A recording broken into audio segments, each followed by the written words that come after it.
Live from Q13 News, this is breaking news. We are in special extended coverage of Q13 News right now as we continue to stay on top of breaking news. We are learning this afternoon that multiple people have been shot near 3rd and Pine in downtown Seattle, and we're told a suspect is on the run. And we want to send things straight over to Q13's AJ Janaval. He is live on the scene and has been out there since earlier today when there was another shooting that happened out there in downtown Seattle. AJ, what can you tell us right now? Jamie, there's still a lot of questions. As you mentioned, a shooting happened just a block down from where we're standing. Multiple victims and a suspect still on the loose. We're working to get more information from police, but this is the second incident that happened in this area today. There is a lot of questions. I'm joined here with Shale Heidinger. She was at work when this incident happened. Shale, tell me kind of what you heard about and what you saw. Yeah, our company follows another company called Data Miner, and we were getting reports that there was a couple shootings in the area, so 3 of our buildings went on lockdown. What we know is that we've had people coming up and talking to police saying, can we ever get through? And they said, look, this is going to be shut down for hours. So that's the reality. Even some police saying, turning some people away. If you were trying to go somewhere and you didn't live there, just go home and try to come back tomorrow, because this is going to be the scene for a very long time while they try to sort out what happened. For now, we're live in downtown. I'm Simone Del Rosario. Back to you. All right, Simone, thank you for that. You know, I mean, right now it is 6:11. This started about 5:15 is when we got reports of this shooting. So right in the middle of rush hour, right in the middle of people leaving work, heading home. So a lot of people out there on the streets who either witnessed this or heard something. So just a lot happening out there right now. And a frightening situation given what's been happening over the last couple of days with incidents happening in downtown Seattle. You know, we're told that this is very unusual to have these kind of shooting incidents happening in downtown Seattle. Again, the one that happened earlier today was an officer-involved shooting. That suspect is at the hospital, but we do want to go and send things out to Q13's Matt Lorch. He's been out at the scene there talking to people who've been trying to get home and talking with other people, witnesses who may have seen what happened. Matt. So let's get you caught up. Standing on Pine Street right now. So this is 3rd and Pine behind me. This is the crime scene right here. Looks like police have been focusing mostly right in front of this McDonald's. There's a bus stop over there. It's been the subject of a lot of crime in the past. And you can see a Metro bus sitting over there. It's all roped off right now. You can see some markers on the ground that one would assume are shell casings. And then right here is the Westlake Station, right? So here's a link. Westlake Station right here, and then the other one is right across the street. They're both shut down right now. The fire chief is coming and joining us, and police chief Carmen Best is here as well. It looks like she will be leading this news conference. So are you guys ready to go? We are ready to go. Okay, everybody's going to gather, and thank you. Give us the latest with police chief Carmen Best. Let me tell you what we know right now. This evening at about 5 p.m. we got a call of shots fired at 3rd and Pine. We had a lot of officers already nearby. We responded immediately. We discovered victims at the scene in about a 1-block radius or so. Officers immediately started life-saving measures for all the victims that were there. Chief Scoggins from our fire department can give you more detail on that. In the meantime, they continue their work, and we look around. People are kind of gathering to see what's going on. Most of the streets downtown in this area have reopened, so right now it's really just Pine, from what we can see, and 3rd that are shut down. The Westlake Station right over here, it's still shut down. Police have secured that. It's shut down on both sides of the street, but we were able to get some information. The real concern is that a gunman who shot 6 people and killed 1 is still out there tonight as we wait for a description of that suspect. That's the latest right down here in Westlake Park. Matt Lorch, Q13 News. Now back to you guys in the studio. All right, Matt, thank you. And again, as we heard from Seattle Police Chief Carmen Best and the Seattle Fire Chief Scoggins, there 1 person dead, a total of 6 patients or 6 people injured, and 5 of them are in critical condition, again, on their way to the hospital. We're hearing they are expected to survive. But this is just a really, really frightening situation for people down there. A very large police and fire response, as we heard from the fire chief there. 45 personnel dispatched, 5 fire engines, 2 ladders, a very large response. Obviously, a lot of roads shut down. And we're going to get to more of that in terms of the traffic congestion and the gridlock tonight. We're going to get to more of that in a moment. Absolutely. I mean, think about it. It's just before 6 6:30. Downtown Seattle, people live in this area, work in this area. This is right near Westlake Center. Like you said, just a really busy area in downtown Seattle. Also, not really a stranger to crime in this area. We've been covering that for years. We want to bring in Q13's Brandy Cruz, who joins us live on the phone right now. And Brandy, I know that you have spent a lot of time out with Seattle police in this very area covering the drug epidemic and crime and all kinds of issues like mental health and homelessness. That intersection has been a high crime area for some time now. I mean, about 2 years ago, I heard gunshots out there myself, and I was covering breaking news just like this. So what do you make of all of this? Yeah, and as you said, this area has been a high crime area for some time. I mean, obviously high crime is relative, but in terms of the city of Seattle, it's one of the most active intersections for the Seattle Police Department. You heard Matt Lorch say it as well, that Third and Pine's not a stranger to crime. I will say the caveat being that 6 people being shot is an extraordinary event by any measure in any area of the city. And so even though you're talking about an intersection that has had shootings before, this is horrifying, really, for the city to be going through this tonight. And I want to be, clear that we're being really specific when we say Third and Pine has been a problem. That McDonald's, which is near where all of this is happening, has specifically been a problem. Nothing really of this magnitude, obviously, but you talk about petty crime. There have been some shootings there in the past. And one of the reasons why we see so much crime on this intersection and in this area is because of that transportation corridor down 3rd Avenue, which is now exclusively for public transportation. One of the things that we've seen in the past is suspects come in on public transportation, committed acts of violence, committed crime, and then there's a lot of public transportation nearby for them to leave the area very quickly. And so that is one of the reasons that we see so much crime in that area. I'll also say, and you mentioned it, Jamie, there's been a lot of drug activity in that area. A couple years ago, you might remember the Seattle Police Department did what they called 9.5 blocks. And it was an emphasis in the area, basically a circumference, several blocks in each direction from that very intersection, 3rd and Pine. And this was an effort from the Seattle Police Department to combat what had become some pretty bad drug activity and drug dealing in the area.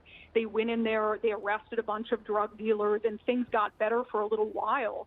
But when you put in that kind of emphasis for a short period of time and then take it out, slowly you started to see those issues with drugs creep back into that area. And so certainly, to have 3 shootings in this area in Seattle in 2 days is definitely not what the Seattle Police Department wants to see and not what the city wants to see. And Brandy, with working with SPD, I know you know a lot about these type of investigations, but when we're talking about a mass casualty situation like this, and we heard, Seattle Police Chief Carmen Best say, we don't have a description of the suspect. We think we have a male lone gunman, but we're still working on that. What are some of the first steps in this investigation that you would imagine they're going through right now? Yeah, well, they have a couple things going for them, and you heard Chief Carmen Best mention both of them. One of them is it's a high-traffic area. You have a lot of witnesses who are down there a busy time of day, and so Seattle police are going to be canvassing, looking to hear from anyone, just as our cameras are down there looking to hear from any witnesses, so is the Seattle Police Department. And I would tell those witnesses, talk to the police department before you come talk to our cameras because they need your information urgently. We have a very dangerous person who is on the loose. The other thing they have going for them is the fact that there is a lot of surveillance video in this area, and we've seen it utilized to great effect in other investigations. I mentioned earlier that we have people who come in on public transportation, commit a crime, and then leave on public transportation. So it's possible you had someone who fled down into the tunnel or got onto a bus.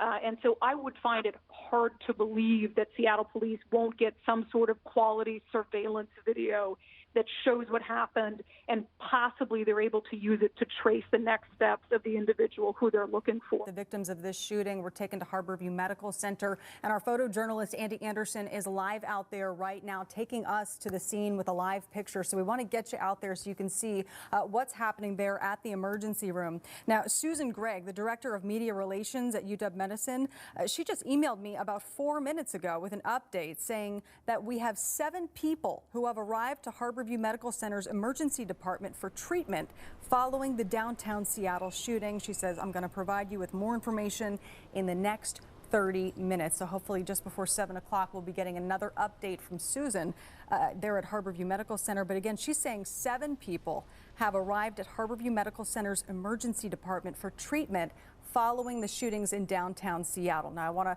make that clear. We know that in this second shooting, where we have 1 killed and 5 hurt, there were 6 victims there, 1 killed, 5 hurt, and that happened near 3rd and Pine. That was our second shooting of the afternoon. Just about an hour before that, there was an officer-involved shooting at the corner of 3rd and Blanchard, just a few blocks away. And that was regarding a narcotics operation. Officers opened fire on the suspect, and that person was also transferred to Harborview Medical Center. But you're taking a look here at a map showing us where Seattle police have responded to these shootings. They have been so busy this afternoon. Today, just these 2 shootings here you see in red. 3rd Avenue and Blanchard Street. That was the first one that happened just before 4 o'clock this afternoon. Then we had our second shooting at 3rd Avenue and Pine Street. That happened about 5:15 this afternoon. We've got multiple crews out there. We were also out in this area last night because you can see to the right there at the bottom of the screen, 4th Avenue and Pine Street, 3:45 yesterday afternoon. There was a shooting out there as well, and a 55-year-old man lost his life in that shooting. Now, right now, Seattle police, they have no reason to believe that any of these 3 shootings are connected, but obviously they've got their hands full at this point. Right. And so now we're taking a look at some video here from an eyewitness. This was posted on Twitter. He's taking video of the situation. What it looks like here and what we saw is that there was a shooting, and then it drew attention. Obviously, people were looking, and then they found, when they looked a little further, you could see actual victims on the ground in front of this McDonald's. And these people that you see here walking look like they're going towards the scene to see what was happening, to see if they could help. One woman said, "There's people on the ground."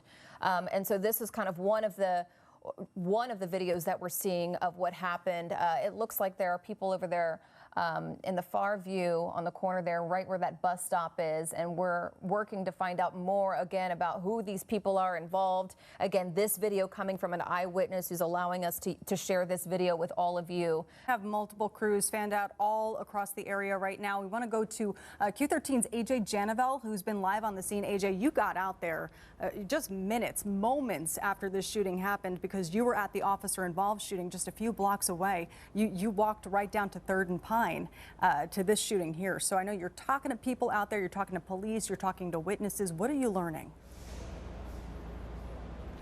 Again, we were standing at a different scene when law enforcement started speeding down the street. That's when we first started hearing word that there was this shooting. We ran down the block. As we were making our way, people were coming the opposite direction. We were hearing, the rumors, people saying what they saw. I know that you guys just had video up from a witness that shows that area. We were hearing people were on the ground. You can see behind me still this active scene. And now that we know it is a tragic incident with 1 person dead, 5 other people hit and taken to the hospital. And this is an area that has gotten a lot of attention.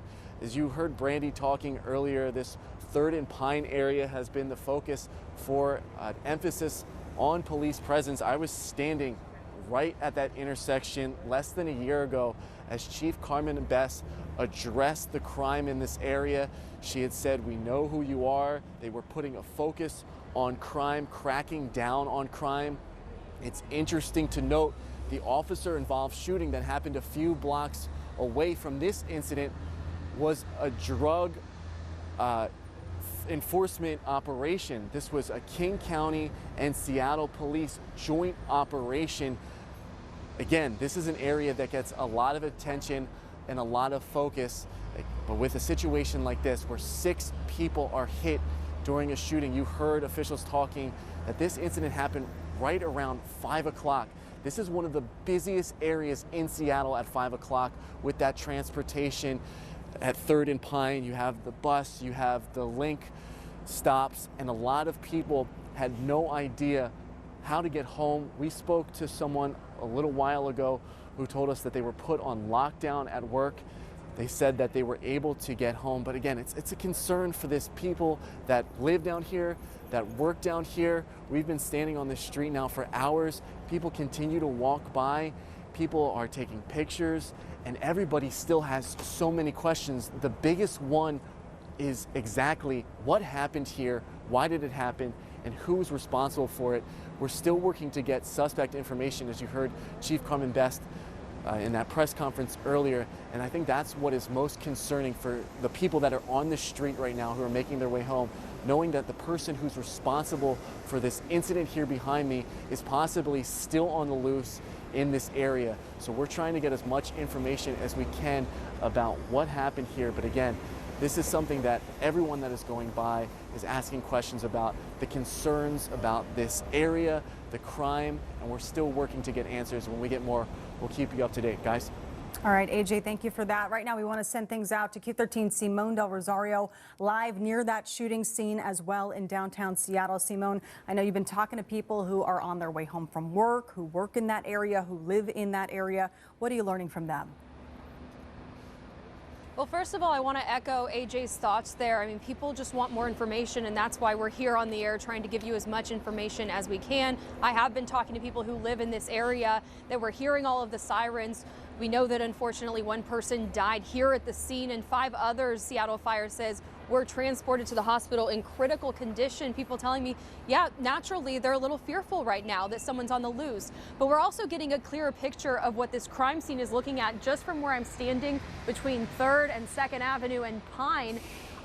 Just in the last, 30 minutes that I've been standing here, there's new tape that was put up. We have this yellow no crossing sign. But deeper in, right in front of that McDonald's, there's now red tape in addition to that. And we're seeing a lot of the crime scene activity happening in that area. So we have markers there on the ground that you're looking at right now, indicating that crime scene and the investigation that's unfolding. There's clothes. There's also some sort of paramedic debris going on. We know that people were treated right here at the scene and then immediately transported as quick as possible. So as we zoom in, we're right in front of that McDonald's on 3rd and Pine. That's where all this activity is that we are seeing those evidence markers on the ground. So in that way, we are getting a clearer picture of what that looks like. But deeper outside, we know that police have been giving a very healthy buffer to this investigation. They want to make sure that there's no people out in this area who are tainting this investigation at all. Again, we know from Chief Carmen Best that they believe that a male shooter is out there still on the loose. So we want to give Seattle police, their homicide units, we know their gang units also out here, but it's important to give them the space that they need to be able to conduct these investigations. So I know that it's been really hard for people trying to get home. This traffic has just built out of this entire downtown area. I know that there's been people that have been coming up trying to get past this tape and get home. The fact is, this is going to be a scene that's out here for several more hours while police sort out exactly what happened here. But really a tragic scenario here in downtown Seattle. 1 person dead at this scene, 5 more transported in critical condition. We're live in downtown Seattle. I'll send it on back to you.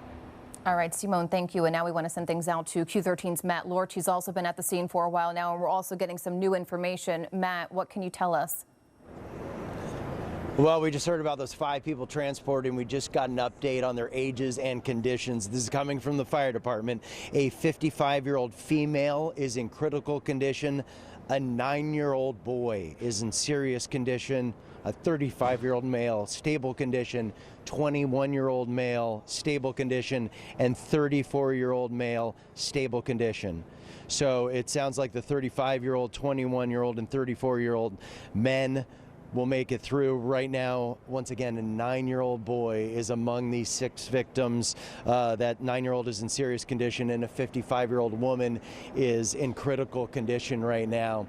We do also know that 1 person died here at the scene, and police are still looking for what they believe is a male gunman right now. We're waiting on a further description.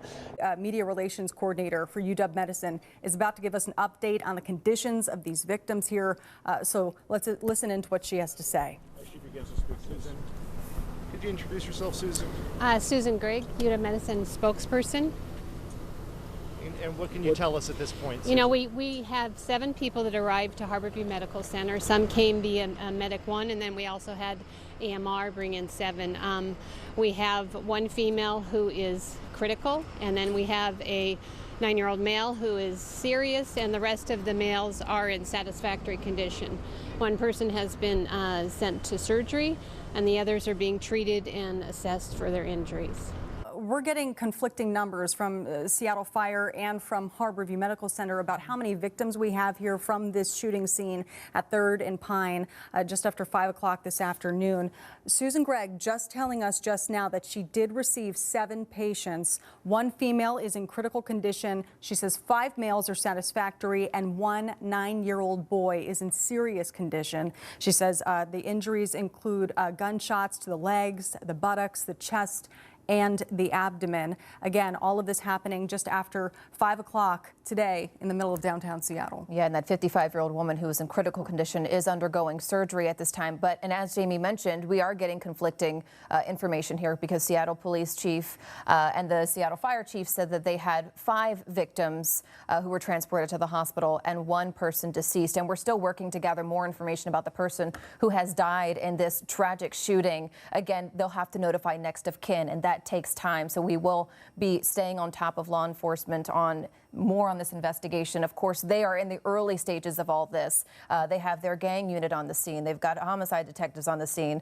Seattle Fire Chief had 45 personnel on scene, 5 fire trucks. I mean, there was a whole operation out there, and Seattle police still need the public's help, witnesses who were out there who might have information because they don't have a description on this suspect. And we know Crime Stoppers is also asking people to submit tips to them if they don't feel comfortable or would rather submit tips anonymously. They can do so with Crime Stoppers, and they can receive a $1,000 reward. But again, any information is critical at this time, and even your donation, your blood work at this point, your blood donation is critical because it's in a dire need of that. Absolutely. And again, that Crime Stoppers number is 1-800-222-TIPS. Again, multiple people shot just after 5 o'clock at the corner of 3rd and Pine in Seattle this afternoon. We are going to have much more tonight on Q13 News at 8 p.m., 9 p.m., 10 and 11 o'clock. So thank you for joining us. We'll send you back to your regularly scheduled programming.